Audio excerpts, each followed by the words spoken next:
Spiderman brand new day का trailer number 2 finally आ गया है, जहाँ टीज हो रहा है shocking Spiderman versus Hulk fight. क्या नॉर्मल हल्क है या ग्रे हल्क, और पीटर पार्कर के वेनम के सिम्बायोट से कोई कनेक्शन है क्या? सीडी सिंह के मिस्टीरियस कैरेक्टर कौन है? मिल गया है जवाब। ये स्पाइडरमैन फिल्म तो अपने जाल से भुन रही है एक ऐसा चक्रव्यूह कि सारे फैंस हो जाएंगे मुग्ध। ट्रेलर में X Men connection, hidden Easter eggs, तो आज के इस ब्रेकडाउन में हम सब डिस्कस करेंगे। और उससे पहले लाइक सब्सक्राइब कर दीजिएगा, नोटिफिकेशन करने को बजा दीजिएगा ताकि अपडेट्स मिलते रहे आप लोगों को। और वेलकम टू द चैनल जो प्लेटफॉर्म है एमसीयू, डीसी और फिल्मों की हर खबर का। Just a review. ट्रेलर की शुरुआत होती है Scorpion versus Spiderman fight scene के साथ, जो स्कैरी, वायलेंट और ग्रूसम है, जो दिखाता है कि स्पाइडरमैन में कुछ चेंजेस आ रहे हैं क्योंकि स्पाइडी में इतना वायलेंस कम ही देखने को मिलता है। इस वायलेंट बिहेवियर का मेरे हिसाब से कुछ कनेक्शन हो सकता है स्पाइडरमैन नो वे होम के पोस्ट क्रेडिट सीन में रखे सिम्बायोटिक गू से। उस फिल्म में रखा था टॉम हार्डी के किरदार एडी ब्रॉक ने। सोनी मार्वल सिनेमैटिक यूनिवर्स का पार्ट था। मुझे लगता है जिस तरह से इस ट्रेलर में पीटर की आंखों में ये काली परछाई पड़ रही है, काफी हद तक सिम्बायोटिक इफेक्ट्स के सिम्टम्स लग रहे हैं। ऐसा ही कुछ हमने टोबी मैगवायर के साथ स्पाइडरमैन 3 में होते देखा था, जब टोबी के शरीर को सिम्बायोट ने पकड़ लिया था, और ये वायलेंट चेंजेस पीटर के बिहेवियर में भी देखने को मिले थे उस फिल्म में भी, और इस फिल्म में भी देखने को मिल रहे हैं यहाँ पर। बाय द वे, माइकल मैंडो का किरदार मैकगागन अपने कॉमिक बुक एक्यूरेट कॉस्ट्यूम में अपने मैकेनाइज्ड स्कॉर्पियन सूट के साथ, जिसमें है एक बड़ी सी मैकेनाइज्ड पूंछ, होम कमिंग के पोस्ट क्रेडिट सीन के इस प्रॉमिस को पूरा करते हुए दिखता है। Some boys on the outside who would love to meet him.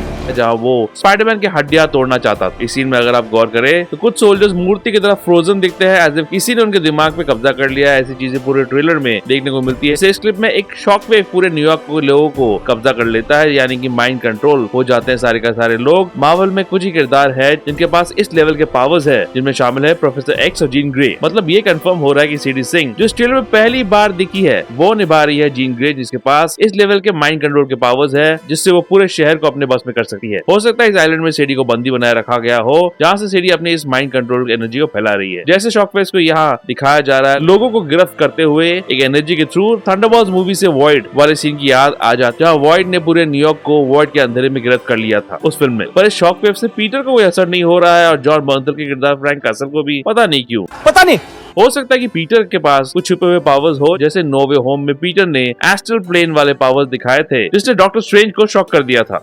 शौक लगा, शौक लगा, शौक लगा। फाइनली इस क्लिप में दिखाया जाता है कि पीटर के अंदर की म्यूटेशन की वजह से अब वो अपने शरीर से वेब्स निकाल सकता है, जिसे ऑर्गेनिक वेबिंग भी कहते हैं, जो टोबी के स्पाइडरमैन कर सकता था। इस बात पर नो वे होम में हॉलैंड और एंड्रयू ने टोबी से बात भी की थी। That came out of you. Yeah.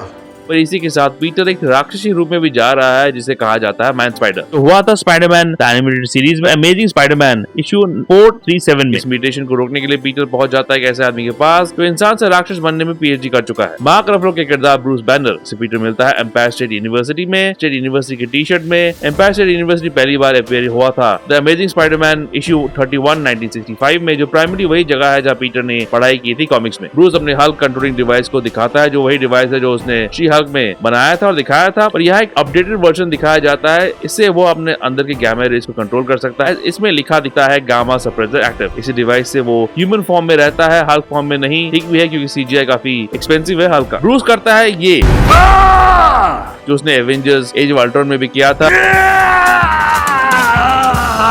Bruce इस क्लास में पढ़ा रहा है कॉन्टेस्ट क्वांटम क्रोमोडायनामिक्स, जो क्वांटम एनर्जी पर डिस्कशन है, जो Antman and the Wasp Quantumania पर नॉट हो सकता है। जो क्वांटम रियल्म देखने को मिला था, बहुत सारा क्वांटम भी दिखा था। पीटर यहाँ अपने म्यूटेशन को कंट्रोल करना चाहता है, पर कुछ चीजें जैसे अपने पावर्स को रखना चाहता है, जिसे डिस्क्राइब करते हुए वो ब्रूस को कहता है कुछ ऐसा, Get rid of the bad aspects but keep the good. जो उसके नो वे होम की डॉक्टर स्ट्रेंज की रिक्वेस्ट की याद दिलाती है, जहाँ वो चाहता था कि सारी दुनिया भूल जाए कि पीटर पार्कर स्पाइडरमैन है, सिवाय कुछ लोग के जैसे एमजे, आंट मे और नेड। और फिर वो मंत्र उल्टा पड़ गया और सब कुछ बर्बाद हो गया। स्पाइडरमैन यहाँ एक शादी को बर्बाद करते हुए दिखाई देता है, जो निकलती है किसी जॉन और लूसी की वेडिंग। जॉन कॉमिक्स में ये जोना जेमसन के बेटे का नाम था। क्या ये जोना के बेटे की शादी है? जोना स्पाइडरमैन से ऑलरेडी नफरत करता है, अब वो उसके बेटे की शादी भी बर्बाद कर रहा है। ये तो ठीक नहीं है ना। एक सीन में पीटर किसी एआई टेक्नोलॉजी से लोगों के अंदर की म्यूटेशन चेक कर रहा है, शायद मुझे तो यही लग रहा है। नेट के बोर्ड के क्लोज दर्शन होते हैं, जिसमें है बहुत सारे ईस्टर एग्स, जहाँ वो कोशिश कर रहा है कि वो ढूंढ पाए स्पाइडरमैन है कौन, क्योंकि मेमोरी तो चली गई है उसकी थैंक्स टू डॉक्टर स्ट्रेंज। जो हुआ था नो वे होम में, सबकी मेमोरी से पीटर को निकालने के बाद, पर कुछ यादें अभी भी बाकी है उसके पास, इसीलिए वो ऑब्सेस है ये जानने के लिए स्पाइडरमैन है कौन। कार्लोस रोड्रिग्स का नाम लिखा है, जो एक छुटपुट एक्समैन विलन था। कार्लोस एक नॉर्मल इंसान था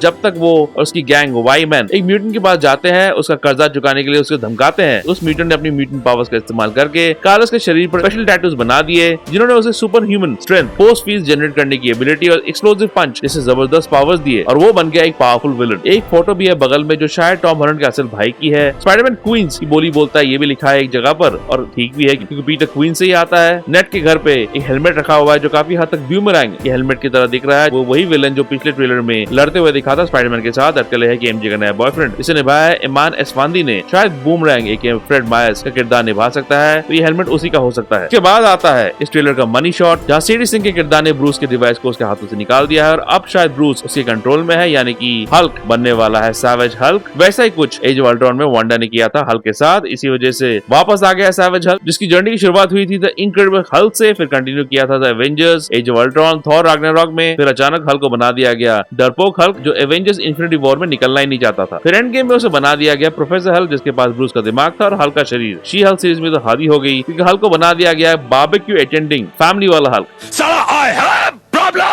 अब मार्वल को अकल आ गई है क्योंकि सैवेज हल्क वापस आ गया है, जहाँ हल्क लड़ते हुए दिखता है सैवेज हल्क के साथ। उनका पहला कॉमिक बुक मीटिंग हुआ था 1964 की द अमेजिंग स्पाइडरमैन इशू 14 में, पर पहला प्रॉपर फाइट हुआ था 1973 की the Amazing Spiderman issue 119 to 120 में। उस इशू में किसी तरह स्पाइडी एक पंच दे पाता है घुराते हुए हल्क को, पर लार्जली उसने हल्क को डिस्ट्रैक्ट करने की कोशिश की थी ताकि लोग इंजर्ड ना हो, और वो मिलिट्री के लिए वेट कर रहा था जो आके हल्क को कंट्रोल कर सकते थे।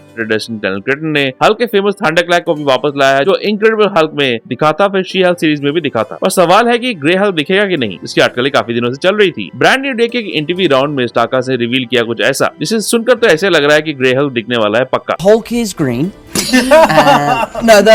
I see them. Peter MJ को ले जाता है न्यूयॉर्क के एक हवाई ट्रिप में और आखिरी बार जेंडाया के किरदार को कुछ मजा नहीं आया था ये उड़ान भरते हुए, जो स्पाइडरमैन की उड़ान की प्रथा टोबी की फिल्मों और कॉमिक्स में भी काफी रही है, जिसे टॉम की फिल्मों में भी कंटिन्यू रखा गया है। इट सीम्स एमजे पीटर को ले जाता है फ्रैंक के पास उसकी प्रोटेक्शन के लिए, और फ्रैंकी के अड्डे में दिखते हैं कुछ फोटोग्राफ जो फ्रैंकी की फैमिली के हो सकते हैं, जिसके मौत के बाद ये फ्रैंकी पगलाया खूनी फर्नीचर बन गया था। मरिसा टोबी की आवाज सुनाई देती है एजान में, जिनकी नो वे होम में हो गई थी मौत, और ये शायद फ्लैशबैक सीन होगा एजान में की कब्र को दिखाया जाता है जहाँ लिखा है When you help someone, you help everyone, जो स्पाइडरमैन के PS4 गेम से लिया हुआ है, जहाँ मे के कब्र में यही लिखा था। Hand organisation ninja versus Spiderman fight के दो वर्जन देखने को मिलते हैं इस ट्रेलर में। एक में स्पाइडरमैन ने मास्क पहनी हुई है, एक में नहीं। ऑब्वियसली ये चार्ली कॉक्स से किरदार मैट मुड्रॉक को छुड़ाने की मुहिम होगी जो डेयरडेविल बॉर्न अगेन सीजन 2 के आखिरी पलों में जेल चला गया था, इसीलिए हैंड यहाँ पर है क्योंकि लार्जली हैंड एक डेयरडेविल विलन ही है। पर यहाँ दिखता है एक कूल सीन जहाँ स्पाइडी उल्टी छलांग मारकर अपने ऑर्गेनिक वेबिंग से सारे निंजास को एक स्पाइडर हाइव बनाकर अपने कब्जे में कर लेता है। कुछ भी कहो, डेस्टिन के इस प्रोजेक्ट में जुड़ने से एक चीज तो अच्छी हुई है, वो ये है कि एक्शन बढ़िया देखने को मिलेगा जैसे शैंग-ची in the legend of ten rings में देखने को मिला था। आखिरी सीन में स्पाइडरमैन कहता है ये I'm not in high school anymore.